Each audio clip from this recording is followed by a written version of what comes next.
Salutations à tous, vous regardez la 3e édition d'Arak News consacrée aux générations Star Wars et Science-Fiction 2015. Le sujet de cette édition est bien entendu la conférence Star Wars Universe intitulée « L'univers Star Wars en 2015 ». Cette conférence est animée par Skycard et Len Hongsu. Je vous laisse entre leurs mains. Alors tout d'abord, merci à tous d'être venus, merci aux héritiers de nous avoir invités à faire cette conférence. Donc comme vous le savez, notre conférence sera sur l'univers Star Wars en 2015. Donc quand on a cherché un sujet de conférence, on s'est posé la question, quand on a choisi celui-ci, surtout parce que en fait, entre 2014 et 2015, l'univers Star Wars a énormément changé, et en fait il n'a jamais autant changé d'une année à l'autre qu'entre 2014 et 2015. Enfin si, il y a une fois où il a beaucoup changé, c'était entre 76 et 77, puisqu'on est passé de rien à Star Wars, le film qui présentait l'univers Star Wars. Donc depuis ce film, on a eu pas mal de choses qui sont venues enrichir cet univers. Je ne sais pas si vous êtes au courant, on a eu 5 films en plus. On a eu des téléfilms, on a eu des séries télé, on a eu des séries animées, on a eu des bandes dessinées, on a eu des romans illustrés, des e-books, des guides, des beaux livres, des encyclopédies, des magazines, des jeux vidéo, des jeux de rôle, des jeux de société et même des cartes à collectionner qui rajoutaient quelques informations sur l'univers. D'accord. Alors, ça fait quand même un petit millier d'œuvres, des milliers de personnages, d'histoires, de choses qui se sont rajoutées comme ça pendant 35 ans. Et histoire de nous aider à nous repérer dans toutes ces histoires qui des fois se contredisaient un petit peu, Lucasfilm a mis en place une sorte d'échelle de véracité des histoires. On a eu le G-canon, le T-canon, le C-canon, le S-canon et les Infinities. Ce qui fait que aujourd'hui, à l'époque en 2014, tout le monde était capable de se repérer dans cet univers Star Wars, était capable d'apprécier les bandes dessinées Clone Wars de Delcourt, sachant que c'était C-canon, alors que la série animée The Clone Wars était T-canon.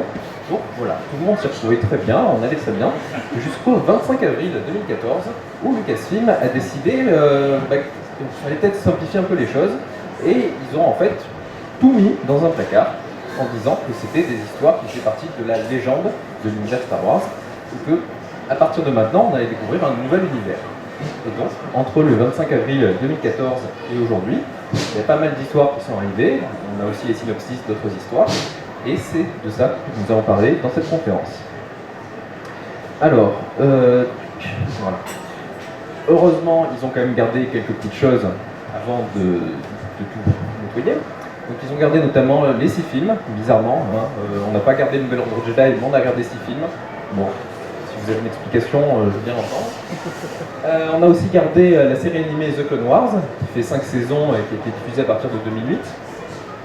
Alors The Clone Wars, c'est assez particulier parce que ils ont gardé les 5 saisons, ils gardent aussi tous les épisodes qui sont diffusés depuis en tant que saison 6, bonus, plein de noms possibles qui ont été proposés, qui sont en animatique, avec les doublages, mais bon, c'est pas très joli à voir, mais ça fait partie de l'histoire officielle. En revanche, tout ce qui est bande dessinée et romans estampillés The Clone Wars, tout ça, c'est sorti de l'histoire officielle de Star Wars. La seule histoire qui est restée, c'est l'histoire Darth Maul, Son of Dathomir, donc Darth Maul, fils de Dathomir, qui était édité chez Delcourt l'année dernière dans le Star Wars Comics Magazine. Petite précision aussi pour les joueurs de The Old Republic. Désolé, mais jusqu'à preuve du contraire, le jeu auquel vous jouez ne fait pas partie de l'histoire officielle. Il y a un story group, donc un groupe de personnes qui sont chargées de décider de ce qui est valable, de ce qui est officiel et ce qui ne l'est pas. Et jusqu'à preuve du contraire, tout ce qu'ils ne décident pas, qu'ils ne disent pas qu'il est officiel, tout cela est considéré comme légende. Donc sur The Old Republic, ils attendent un peu avant de le dire, sans doute pour éviter que les joueurs arrêtent d'y jouer. Mais, désolé de vous le dire, cette histoire n'est a priori pas officielle. Alors, donc depuis 2014, il y a aussi de nouvelles choses qui sont arrivées, notamment la série... je saute une partie. Il va y avoir à la fin de l'année, j'espère que vous êtes au courant, le 18 décembre 2015. L'année dernière, on a fait découvrir la chose à des gens, donc je préfère le préciser. On arrive avec l'épisode 7, le réveil de la Force, qui va nous raconter la suite des aventures de la galaxie, tout ça. Ça se passe 30 ans après le retour du Jedi. Et sur Star Wars Universe, on a une politique qui évite aux gens qui n'ont pas envie de trop en savoir sur le film d'en savoir plus. Donc je ne vais pas vous en dire plus sur ce film, à part qu'il y a des nouveaux héros, des nouveaux méchants, que la galaxie est en danger et qu'il faut la sauver. Donc rendez-vous dans 229 jours pour voir ce film. Dans un petit peu plus longtemps, on a aussi un deuxième film, Rogue One, qui sera la première anthologie Star Wars. Alors qu'est-ce que c'est qu'une anthologie Star Wars? Ce sont les films qui ont été annoncés dès 2012, c'est-à-dire des spin-offs, des films qui sont indépendants, qui vont sortir tous les 2 ans. Donc on aura une année épisode 7, l'année suivante anthologie, l'année suivante épisode 8, après anthologie, épisode 9, anthologie, ainsi de suite, jusqu'à ce qu'ils décident que Star Wars marche super bien, donc on va encore faire d'autres films, ou que ça marche pas et qu'on va peut-être se calmer un peu. En attendant, le premier sort donc le 16 décembre 2016, ce sera Rogue One. Ça se passera un petit peu avant l'épisode 4 et on verra un groupe de rebelles essayer de récupérer les plans de l'étoile de la mort. Qu'est-ce que je peux vous dire d'autre? On a un réalisateur, Gareth Edwards, qui est le réalisateur du précédent Godzilla. Et voilà. The Monsters aussi. Voilà, il y a quelques infos de casting et le tournage se fait cet été à Londres. Ensuite, nous avons donc Rebelle, la série animée qui a commencé à l'automne dernier. La première saison qui s'est terminée cette année, qui fait 14 épisodes, qui a été diffusée sur Disney XD aux États-Unis, mais aussi sur Disney XD en France. C'est une chaîne que tout le monde n'a pas, donc vous avez peut-être pu en profiter aussi sur France 4, quelques mois plus tard. Et on pourra peut-être en profiter un jour en DVD, parce que la version française sort un jour, on ne sait pas quand. Il y aura aussi la saison 2, dont l'épisode pilote sera diffusé dans 2 mois, et qui fera 22 épisodes. Et puis, en marge de cette série animée, on a aussi un paquet de bouquins et de bandes dessinées, toujours décliner toutes les histoires sous toutes les formes, et je vais laisser Adrien prendre la suite.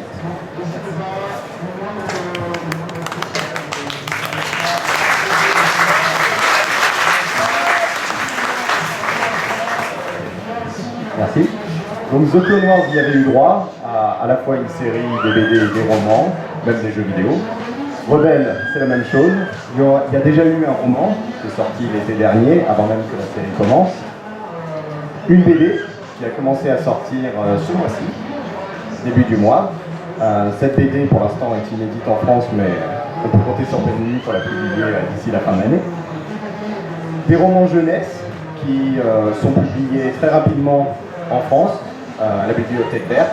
Ces romans peuvent à la fois reprendre des épisodes de la série, voire même inventer de nouvelles histoires qui sont intégrées à l'univers avec de nouveaux personnages, ce qui apporte du contenu en plus.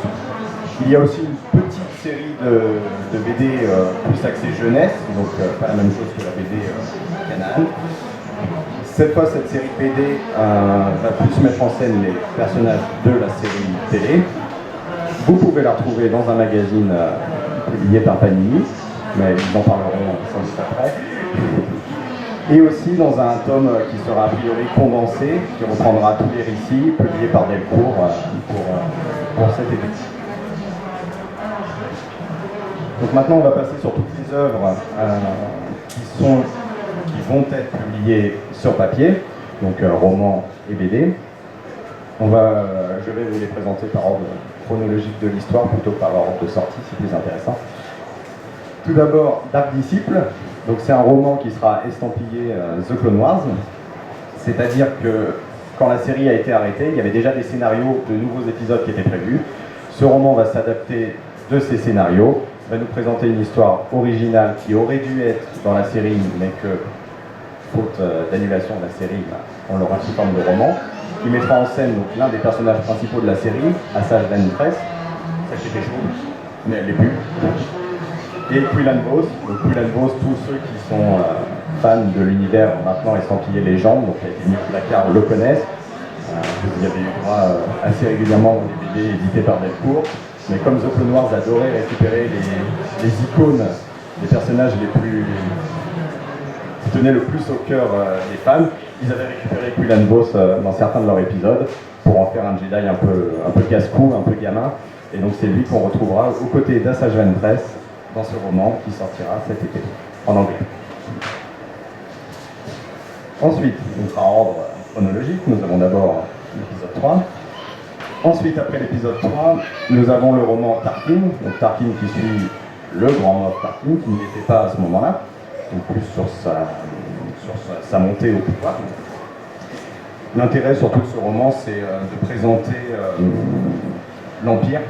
On a droit à une bonne fresque sur l'Empire, son fonctionnement, la hiérarchie, la place de chacun dedans, la place de Vador notamment, c'était très intéressant. À côté de ça, je suis sûr qu'il n'y a pas grand monde qui le savent, mais Star Wars est aussi publié en Corée. Donc Corée du Sud, parce que Corée du Nord, voilà. En Corée du Sud, donc Star Wars est publié dans une petite série de manhwa. Ça doit être le nom des mangas là-bas. Cette série de manhwa sort tous les vendredis. Je ne parle pas coréen, mais j'ai quand même lu cette histoire parce que sur Star Wars Universe, nous avons un traducteur qui nous permet d'avoir des traductions de cette série. Donc si cette série vous intéresse, vous pouvez aller sur notre site pour la lire. Nous la publions gratuitement. Elle met en scène Luke dans sa jeunesse, donc vous voyez la date, quelques années avant l'épisode 4, jusqu'à l'épisode 4, et ensuite le mettra en scène entre les films, voire même après l'épisode 6, ce qui servira d'introduction à l'épisode 7. Un autre roman, Lords of the Sith, où nous suivons Vador et l'Empereur. Petite note, ce roman, c'est la première fois que Vador m'a fait peur, parce que moi, personnellement, ça se voit, je suis plutôt jeune, j'ai pas connu Star Wars avec la trilogie, j'ai connu avec la prélogie, et le Vador qui était dans la trilogie m'a jamais vraiment fait peur. Je le voyais plus comme un gros grille-pain, quoi. Et dans ce roman, j'ai eu ma première frayeur avec Vador, alors même qu'il n'est même pas présent dans la scène. On entend juste sa voix, et ça m'a quand même fait peur. Star Wars, c'est aussi des nouvelles qui sont publiées dans un magazine américain qui s'appelle Insider, mais qui sont heureusement publiées en français depuis un mois par Panini dans l'Insider français. Celle-ci n'a pas encore été publiée, peut-être qu'elle y sera. Elle se passe en même temps que le roman. C'est une coutume assez courante aux États-Unis. À chaque fois qu'un roman sort, ils sortent une nouvelle qui est en lien avec ce roman. Celle-ci est en lien avec le roman Lord of the Sith. Le roman Rebelle, on a parlé avant, qui se passe quelques années avant la série, qui nous montre la rencontre entre les deux personnages les plus matures de la série, on va dire. Une autre nouvelle, qui cette fois a été traduite par Panini, dans leur premier magazine. Elle s'appelle La fin de l'histoire. C'était une histoire assez courte, mais assez intéressante. Je vous invite à acheter le magazine L'Insider si vous voulez en savoir plus. Donc on passe à ce qui se passe après l'épisode 4. D'autres nouvelles, toujours, je ne vais pas rentrer dans le détail. On en a certaines en français sur notre site internet, si jamais Panini ne nous enlève pas le pain de la bouche. Un autre roman sur Luke qui essaye de poursuivre ses expérimentations de Jedi. Ben Kenobi vient de mourir dans l'épisode 4. Il doit se débrouiller tout seul. Pas de la manière la plus intéressante qui soit, mais bon, ça peut faire sourire. Et enfin, Marvel, qui a récupéré la licence Star Wars. Marvel qui avait la licence Star Wars dans les années, on va dire 80, qui avait publié une série régulière de plus d'une centaine de numéros. La série avait quitté Marvel. Là, elle vient d'y retourner. Ils ont annoncé d'emblée 3 séries. Une série Star Wars, tout simplement, où on suit Luke, Leia, Yann, un peu Dark Vador. Une série Dark Vador, cette fois centrée sur Dark Vador. Une série Leia. La série Leia étant une mini-série, elle prendra fin en juillet et elle sera remplacée par une série Lando. Et cette fois, on suivra Lando. Toutes ces séries, vous pouvez les retrouver grâce à Panini dans un magazine qu'ils ont mis en vente aujourd'hui. Finalement, il y a tout ce qui va se passer après l'épisode 6, tout ce qui va servir d'introduction à l'épisode 7. Ce n'est pas encore sorti, mais on a déjà quelques infos. Il y a le jeu vidéo Battlefront, qui sera accompagné d'un roman, qui mettra en scène d'autres personnages. Le jeu vidéo Battlefront se passe a priori pendant la trilogie, mais un premier DLC extension sera disponible 2 semaines avant la sortie du film. Il se passera juste après l'épisode 6 et nous montrera notamment, pour ceux qui ont vu la bande-annonce, le teaser, il est diffusé là-bas, montrera notamment comment ce destroyer a pu s'écraser sur cette planète, quelle est cette bataille qui a eu lieu. Vous pourrez la vivre dans le jeu vidéo Battlefront. Cette série, qui servira à introduire l'épisode 7, donc Journey to Star Wars The Force Awakens, sera composée de plus d'une vingtaine de livres. Quand je dis 20 livres, je ne parle pas de 20 romans, 20 BD, ça sera tout support confondu. C'est-à-dire, il y aura des romans, des BD, là vous voyez un exemple de roman, un exemple de BD. Il y aura des beaux livres, des guides, des romans jeunesse, tout un ensemble d'œuvres qui serviront à introduire l'épisode 7.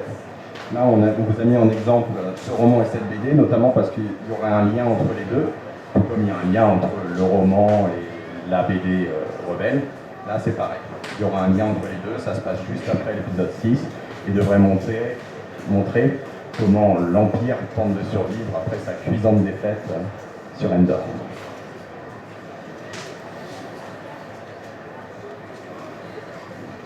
Donc voilà, donc ça c'était sur la série qui introduirait l'épisode 6. Maintenant, je vous remercie de nous avoir écoutés, de nous avoir écoutés pour vous présenter le futur de Star Wars en 2015. Si jamais vous avez la moindre question, on peut vous y répondre maintenant. Sinon, vous pouvez venir sur notre stand à l'intérieur pour plus ample information. Oui.